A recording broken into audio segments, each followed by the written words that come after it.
Are you fed up with internet prices that seem to creep up every single year? And now you're paying hundreds, if not thousands of dollars for internet access?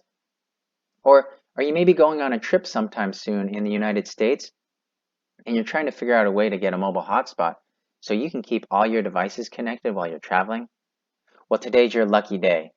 I'm here to tell you how to score free mobile hotspot internet access. Now, I do need to point out the programs I'm going to share with you are loaner programs, but they are free and they seem to work great in my experience. So today I'm going to talk to you about three things. First, what is this free mobile hotspot internet access thing and how is it even possible? The second is how to find it and also give you some examples. And third, I'm going to share with you my actual experience, a speed test, and some other details that I think you might find useful. So first, what is a mobile hotspot and how is it even possible that it's free? So a mobile hotspot is a device that you can take on the go with you that gives your devices internet access. And how is it possible that libraries are able to offer it for free? Well, that's because of something called EBS, also known as Educational Broadband Services. It's spectrum that the FCC has set aside for nonprofits, educational institutions, and things like that. And in the early 2000s, it was opened up for broadband services, and that's how libraries are able to offer these services. Now I'm going to tell you how to find it and also give you some examples.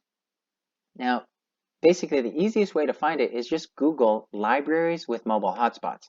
And you can also type in a location if you're searching for a specific location, in a specific location. The first one I want to share with you is the Los Angeles Public Libraries program. So they call it Tech to Go.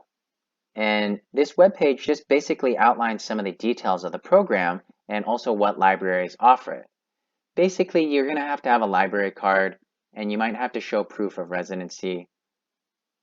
And each library is going to have information on how to get the hotspots and where they're located. Now, the next library I want to talk to you about is the Chicago Public Library. They have a hotspot program, and the reason I wanted to show this to you is because it's nice that they show how many they have available. So they have 617 total hotspots, and as of right now, there's 121 available. So if you're near a Chicago library that offers these and need some internet access, this is a great way to score a free hotspot.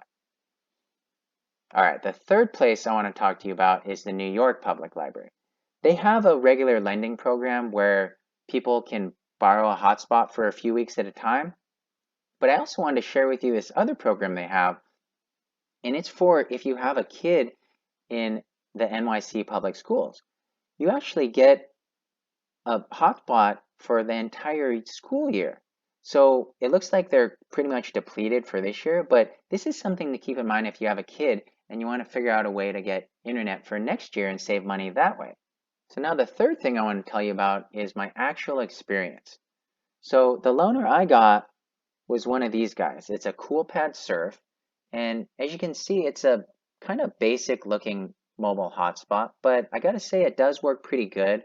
And if you get one of these, you might need to put it near a window or something to get the best possible reception, but I've had great luck with this one. And so now I want to just do a little speed test, and you can see I did one recently, but I'm going to do it again.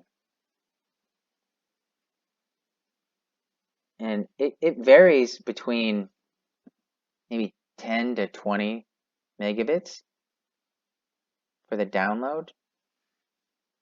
And let's see, it's maybe between 4 and 8 for the upload typically. But so you can see here, it says your internet speed is fast. You should be able to handle multiple devices streaming HD, etc., etc. So this isn't like 100 megabit internet connection, but this is these speeds are very usable. And I also wanted to share with you that I was reading the details of the service, and there are no caps. Like it doesn't, once you reach a certain amount of usage, it doesn't cap you, but you are subject to data deprioritization.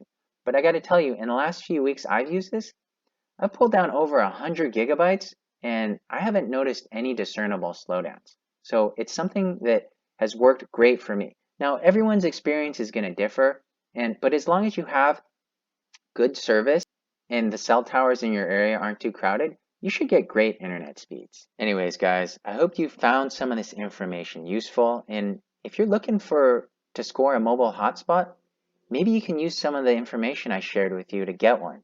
Now, is this a viable home internet replacement? Maybe. It kind of depends on what you need at home and how often you visit the library. But you know what? We should all be visiting the library more. It's a great resource and we should be using it more. We're paying for it with our taxes. All right, guys, stay tuned for a lot of great money saving tips and other interesting videos coming your way. Have a good one and see you next time. Bye.